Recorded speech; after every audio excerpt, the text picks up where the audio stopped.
Hey guys, let's learn English by reading. Today I have an article about a country that has been the world's happiest country for the past 6 years. So we're going to read through that article and I'm going to pull out advanced vocabulary and explain it to you. And we'll see whether there are any sentence structures or interesting pieces of grammar that we can discuss. As always, if this video is too fast for you, you can slow it down. There's a button here for you to do that. So let's start with the title, 6-year winning streak for world's happiest country. So a winning streak is like an uninterrupted sequence of success. In other words, they have won every time and haven't lost in that time. It's like saying they have won 6 years in a row. That's the same meaning here. And we can change that. We don't have to use winning streak. It could be anything in streak. So it could be a losing streak, for example, too. So this article is written by Marnie Hunter on CNN on the 20th of March 2023.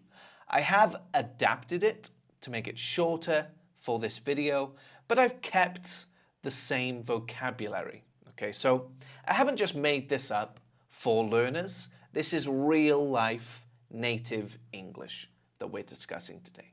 Let's start with the first paragraph. For the 6th year in a row, Finland is the world's happiest country, according to the World Happiness Report. Okay, I want to discuss this word, sixth. It seems like a tricky word to pronounce. If you're trying to say all of those letters, it's going to take too long. It's a bit complicated for the mouth. You might want to say sixth, and let's be honest, it's not going to happen. So let's take a sound out of there, and let's pronounce it this way. Let's say sixth, okay? So we're taking out that s sound in the X. We're just going to say sixth. That is a much more common way to say it, but if you're really determined, maybe you could say it sixth. But who's got time for that? Am I right? Okay, so for the 6th year in a row, Finland is the world's happiest country, according to the World Happiness Report. Now, we know that's a name, don't we? Because we have these capital letters. But maybe we need to talk about what a report is. A report is either something that somebody says or writes about something that they have watched or studied or observed in some way. So there has been a study about the world's happiest countries, and the study has finished, and now we have this nice written report. The report, based on evaluations from the Gallup World Poll, ranks countries based on various factors, including healthy life expectancy, GDP per capita, social support, low corruption, community generosity, and individual freedom. Okay, I think we've got a lot of phrases and words here. So the report based on evaluations, okay? So that actually comes from the verb to evaluate. And what we're saying here is we are making a judgment about a number or about some information, something like that. So we have some evaluations from Gallup World Poll. Gallup World Poll did an investigation of some kind, and this is the judgment that they've made. Okay, so maybe you could evaluate a meal when you go to a restaurant. You taste it, that's your investigation. You're getting the information. You taste it, the flavor, the consistency, the smell, and so on. And at the end, you can make your evaluation. This was a delicious meal. This meal was too salty, and so on. So the Gallup World Poll ranks countries, okay? When you rank things, you put them in order, first, second, third, fourth, and so on. So here we are saying the first most happy country is this one, the second most happy country is this one, and so on. But we can rank anything in life. And, the Olympics, for example, ranks the world's best athletes with gold, silver, bronze medals, and so on. So the Gallup World Poll ranks countries based on various factors. Okay, various means many different. Okay, so I eat various vegetables. Okay, I eat many different vegetables. And factors, well, you might guess, comes from the word fact, actually. So putting that phrase together, we're talking about many different facts about the countries. Okay, the Gallup World Poll thought about lots of different facts about the countries, and that's what they used to make their evaluation. So what did they use? They used healthy life expectancy. You may have heard this phrase before, life expectancy. That's just how long someone can expect to live. So in my country, I think it might be 82 years. That's how long you can expect to live. Oh, I just checked that. It's actually 80 years, but still. But that's not a healthy life expectancy. That's just life expectancy. So when we say healthy life expectancy, we're talking about how long in our lives we will be healthy for. So like I just said, the life expectancy in the UK, just how long you'll live, is about 80 years or so. But the health life expectancy is actually, for men, 62 years, and for women, 63 years. So we have actually got a low healthy life expectancy in my country. Next up, we have GDP, which you may have heard of. It stands for Gross Domestic Product. Now, for most of us, that's not too important, but I thought I'd mention where these words come from. So gross is actually German. It means large. Domestic means at home. And product just describes things you produce. So the GDP of a country is how much money that country makes. But per capita actually comes from Latin, okay? Capita means of the head. So think per head. Per each head, we're talking about per person, okay? So how much money on average each person makes in that country. Next up, we have social support. When we're talking about social things, we mean between people. So social support could be things like good transportation, it could be free schools, free healthcare, paid by the taxes. We have low corruption, okay? So some countries and some businesses and some people are corrupt. So they will do things that are not morally right because they get paid, for example, They do something that they were not voted in to do, perhaps. I'm not going to give any specific examples. I feel like I'll get into some kind of trouble. But I'm sure you can think of some examples of companies, governments, and people that are corrupt. Community generosity. Now, community is very similar to social, but community more describes in your area. And generosity means giving, somebody who gives. So if you have community generosity, we might be talking about, okay, we're all going to pay taxes to fund the hospitals, so it doesn't matter if you're poor, you can still have healthcare. So I'll just say the UK versus the US. We have this kind of community generosity. We are happy and we are actually quite proud to pay taxes so that everyone gets free healthcare. In America, it's more about individual freedom. That's more important. That's what we'll talk about next. And that's the freedom to pay for less taxes. You shouldn't have to pay for other people.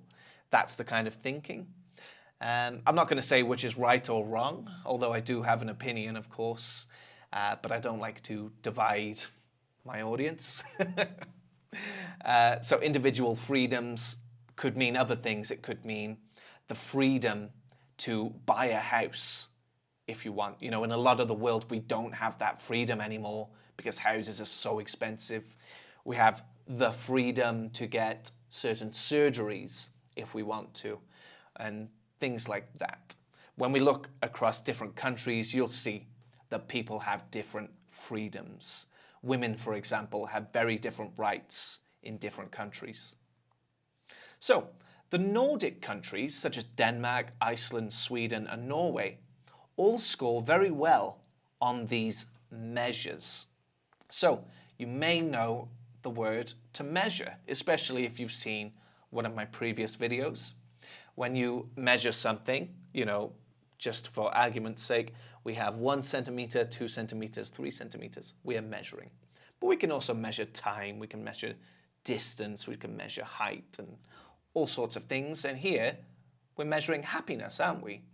So the measures as a noun is what is being measured. So low corruption, community generosity, and individual freedom, these are all the measures. Denmark, Iceland, Sweden, and Norway all score very well. They all get a good score in these areas. But since we can't all move to Finland, is there something other societies can learn from these rankings? Okay. Now, let's talk sentence structure a second. So this word since, it's got a couple of meanings, but here we're saying because. Because we can't all move to Finland, is there something other societies can learn? Now, if you're just hearing a sentence like that for the first time, it might not make sense. It's like we've taken a bit out of the sentence. So let me kind of translate that. But because we can't all move to Finland, let's ask this question. Is there something that other societies can learn from these rankings? Okay, so we're just taking that out. Let's ask this question. It's kind of a phrase that we haven't put in there. They've kind of assumed that we know this sentence structure. But now that we've talked about that, you'll be able to notice it, I think, in the future. So a society is a group of people who have some sort of rules and they kind of work together. That is a society. All of us watching this video live in a society, okay? And some people, they don't, but there's not many people who live in that way these days. So what can other societies learn from these rankings? Remember, ranking is first, second, third, fourth. So it's not just unique to their climate. Okay, we're talking about the Nordic countries again and history, but rather their holistic approach to well-being, looking after each other and preserving basic human rights. Okay, it's not just unique. Now, unique means there is only one of it. Okay, so it's saying the Nordic countries have a unique climate. Other places don't have a climate like this. There is only one kind of climate like this. But what is climate? It's weather, but not just everyday weather. It's weather over a long time. So the climate in the UK is pretty cold and rainy, but not every day. We do have hot days, but we're talking generally over a long time. That's the climate. But rather their holistic approach. So a holistic community or society is where people depend on each other. Okay, it's not us and them. We're all working together to have a nice life. Okay, that's the holistic approach, the holistic way of doing things. To well-being. And your well-being is sort of feeling comfortable and healthy and happy. That's your well-being. So if you really care about your well-being, you would probably eat more vegetables and less chocolate, for example. Looking after each other and preserving basic human rights. So here's another word we've seen before. It's preserving, to make something last, to look after it so it can last for a long time. You may have noticed that some of these words are coming up again and again, and we've even seen them in other videos in this series, and we're only a few videos in. So that shows us that learning to understand the news is achievable. It's something you can do, and it won't take forever. The news likes to use the same kinds of words again and again and again. So keep following these videos and you'll be there in no time, I'm sure. Okay, we've got basic human rights here. When we say basic here, we mean the base, the bottom level of human rights. Whether you agree or not is one thing, but there is a list of basic human rights that you can read. But we're talking about every human has the right to food. Every human has the right to water, has the right to a safe place to sleep, and things like that. These are your basic human rights. Israel moves up to number 4 this year from its number 9 ranking last year. The Netherlands, number 5, Switzerland, number 8, Luxembourg, number 9, and New Zealand, number 10, round out the top 10. So notice we're not writing number here, we're writing NO dot. Okay, and they're using a big N in this article, which is interesting too. So they've saved a little bit of time. I don't think they needed to do that because we're reading an article. It's not like a TikTok video. But this is common. You'll often see this, no 1, no 2. It just means number. So we've got this phrase, round out. To round something out just means to complete it. So here are the other rankings, and that rounds out our ranking of the top 10. That completes the top 10. Australia, number 12, Canada, number 13, Ireland, number 14, the United States, number 15, and the United Kingdom, number 19, all made it into the top 20. Okay, very quick pronunciation. This one is actually, well, it's 2 syllables, but it feels like 3. Ireland. Okay, so let's break that up. Ireland. Ireland. Okay, not island. All right. Notably, Lithuania enters the top 20 for the first time, after climbing steadily over the past 6 years. Other Baltic countries like Estonia, number 31, and Latvia, number 41, have also climbed in the rankings. Look at that first word. Now look at that first word, notably. That's a pretty cool word, and you probably know some similar words already, like notice or note. Okay, so this is worth noticing. This is surprising or interesting, notably. Lithuania enters the top 20 for the first time after climbing steadily. Okay, when you do something steadily, you're always moving forward at a slow pace. Okay, so some of you will know that children's story, The Tortoise and the Hare. And the tortoise won the race against the hare because he was slow and steady. He didn't mess around. He wasn't going backwards. He wasn't stopping. He was going slowly forward. And we're climbing steadily here. Of course, we're climbing like that. It's sort of metaphorical, really.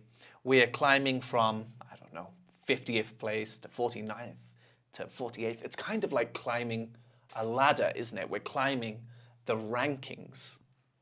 Countries in those regions have probably normalized that post-1990 transition and are feeling more solid in their new identities.